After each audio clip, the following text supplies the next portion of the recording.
Good morning, dear all. This is Dr. Pradnya Raut from MIT's Bhujban Knowledge City Institute of Engineering, Nasik. I am working as an associate professor in engineering chemistry department over there. These are the details of video which are published in week 1 and week 2, and there is a combined video for week 3 and week 4, that is environmental friendly and sustainable electroplating industries.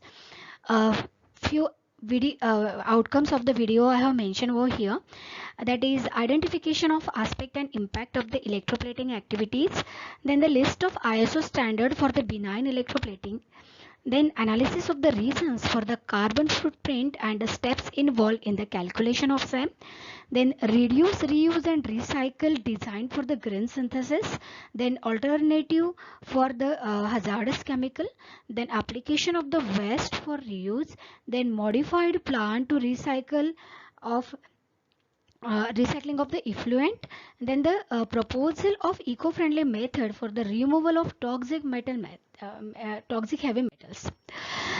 These are few ISO standard for the environmental friendly and sustainable electroplating.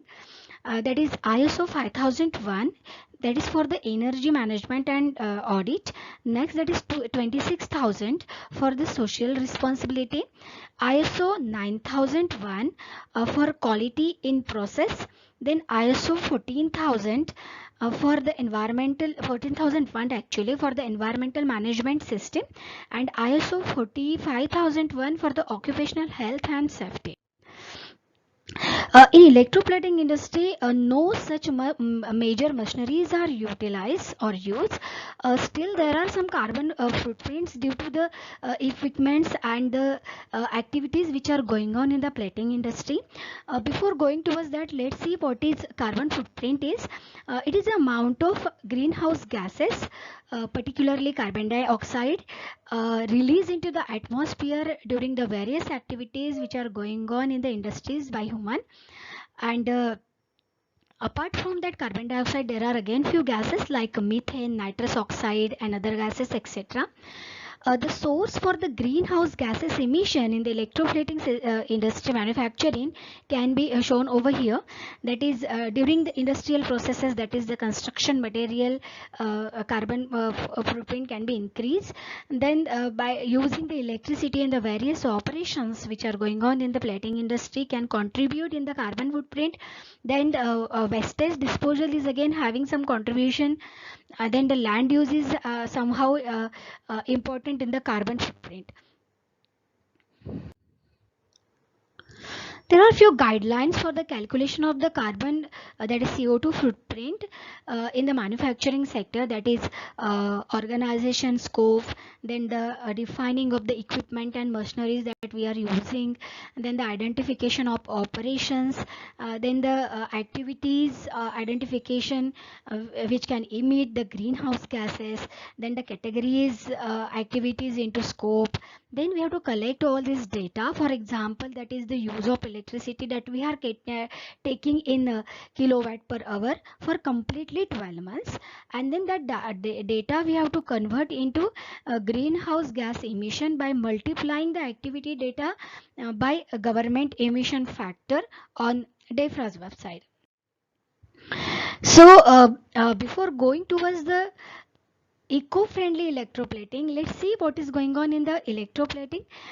In electroplating is a electrolytic deposition of the thin layer of coating material on the metal surface. Various type of electroplatings are going on like copper, nickel, chromium, zinc, tin, lead, cadmium, iron, aluminium. Apart from that, few precious metals coating is also going on over there, that is gold, silver, palladium, platinum, rhodium, etc. The activities which are going on during the electroplating are having major environmental issues like odor, noise, generation of hazardous waste, effluent disposal. The various aspect and impact and again the nuisance related to that activities are listed below here. This is the operation activities which are having the aspect like use of acid, alkali and other chemicals, that is risk of spillage, which is having the impact like the odor and irritation. Apart from that, land and water pollution also. Next, that is the cutting and polishing of metal, which is having the impact like dust and noise. Then the solid waste generation, which can pollute the land and water. Effluent which are coming from the electroplating bath are having very adverse impact on the environment, and it can increase it can create the risk in the water courses and groundwater. Now let's go towards the environmental friendly and sustainable plating. The environmental plating is again called as environmental friendly coating, which can be achieved by reduce, reuse and recycle approach. In order to increase the safety, reduce waste and advocate for the pollution prevention, many laws are implemented by EPA for the green plating. Few laws are mentioned over here, that is the Clean Air Act, the Clean Water Act, then the Resource Conservation and Recovery Act, which are dealing with reduce of the reduce use of the hazardous chemical, reuse of the water and recycling of the effluent. Uh, there are three major pillars to reduce the resources and minimize the carbon footprints. These three pillars are mentioned over here. Number one, this is pursuit of the sustainable manufacturing, which involves the use of environmental safe, low energy, resource conserving processes, and focus on employee safety and economy efficiency also. Sustainable manufacturing will increase the use of renewable sources and increase the use of recycling wherever possible.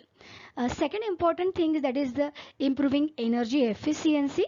New process and technologies to lower energy use and overall cost includes better ventilation system, tank cover, heater and cooler, insulations, and workflow processes.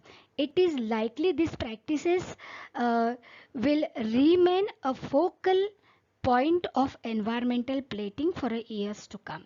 And the last and very important, that is greener chemistry. It is nothing but the use of safer chemicals in order to reduce the hazard. In the electroplating industry, we have to replace, there is a replacement of, there is a scope for the replacement of cyanide, cadmium and chromium, which is assisting in the creating greener organization. Next, that is the water wastage can be minimized, can be reduced by taking following few steps, that is reduction in the drag out and wastage, then the minimized drag out by effective draining of bath solution from the plated part, allow dripping time of at least 10 to 20 seconds before rinsing. Use fog spraying of the part while dripping. Maintain the density, viscosity and temperature of the bath to minimize drag out. Place recovery tank before the rinse tank. The recovery tank provide the static rinsing with high drag out recovery. To reduce the energy footprint, here we are proposing the alternative methods like the electroless plating instead of electroplating. In electroless plating, there is no use of electricity which is going on, which is there in the electroplating. What exactly going on in the electroless plating? In electroless plating, instead of electricity, we are taking reducing agent. We are taking reducing agent in the solution. Reducing agent is in a chemical form. It's a chemical which we have to mix in the solution, which consists of cation of coating metal. So solution definitely is having coating metal cation plus reducing agent together. Reducing agent is having capacity to donate electron donated by the reducing agent accepted by the cation of coating metal, and cation by taking that electron converted itself in a metal atom and get deposited on a substrate. In this way, coating get completed without any electricity. This is the most promising way in a future for the electroplating as well. Now the reuse of the wastage which is coming out from the electroplating industry. There are a number of electroplating industry, and electroplating industries are producing huge quantity of sludge, which basically comprise of the metal precipitate. Since this metal being hazardous in nature, there is a major great problem of its disposal. The waste which are created often by these industries can be used as a raw material for construction sites, construction industries. Some supporting media, some binders, some modifiers we have to add into that waste, so that the contaminated particles are fully or partially replaced with each other and get stabilized. Definitely we have to stabilize this waste before its use as a raw material as a construction site. The physical nature, that is the engineering properties of waste, can get altered by employing the adhesives. The most important and last approach, that is the recycling of effluent. We know that in spite of taking all the cares, every industry, that is the electroplating industry, is generating lot of effluent, and the major hazardous contamination of that effluent is the heavy metal. Heavy metal always regardless of their chemical form and create a serious risk to the environment. Chromium 6 is one of them. Chromium 6 is a majorly released into the environment by large number of processes in the electroplating industries. That is, hexavalent chromium is having some characteristic due to which it is very hazardous. That is, it is highly soluble in water, it is highly mobile, it is mutagenic, and it is carcinogenic to human being. Chromium 6 is classified as a class A carcinogen by WHO also. And according to World Health Organization, the permeable limit of the chromium in the water is only 0.05 milligram per liter. This is the result from the case study which is going on in the MIDC Satpur area in Nasik on electroplating industrial effluent. These are the parameters which are checked for the effluent. These are the results, and in that parameters we can see that the chromium which is released per liter, that is 820 milligram, while the permissible limit is only 0.05 milligram per liter here. It is a very terrific value, and we must have to see for some promising green alternative to reduce that chromium from the effluent. So there are some immobilized microbes or microorganisms, for example bacillus species, and the extracellular enzyme of that chromium reducing strain, or we can say the bacteria. Similarly, the cells of these bacteria, both enzymes as well as cells, are found effective for the bioreduction of chromium 6 present in the effluent electroplating industry, effluent of the electroplating industry. By their activities, by their whatever the reactions are going on, that enzymes are converting chromium 6, which is toxic and carcinogenic, into the non-toxic form, that is chromium 3. Conversion of chromium 6 into chromium 3 is taking place with the help of, that is, immobilized microbes cell or microbes bacteria. The bioreduction of the chromium 6 is the most promising, we can say, and eco-friendly also. It is again the cost effective technology and can give, that is, 100% detoxification of the toxic metal in industrial pollutant. This is the graph which is showing that is reduction of chromium 6 by using microbes cell and microbes enzyme, and it is again we can see that within a 120 hours microbe cell as well as microbes enzyme both are capable to reduce chromium 6 from the effluent completely, 100% almost. So by using such type of eco-friendly technology, it is called as bioremediation technology.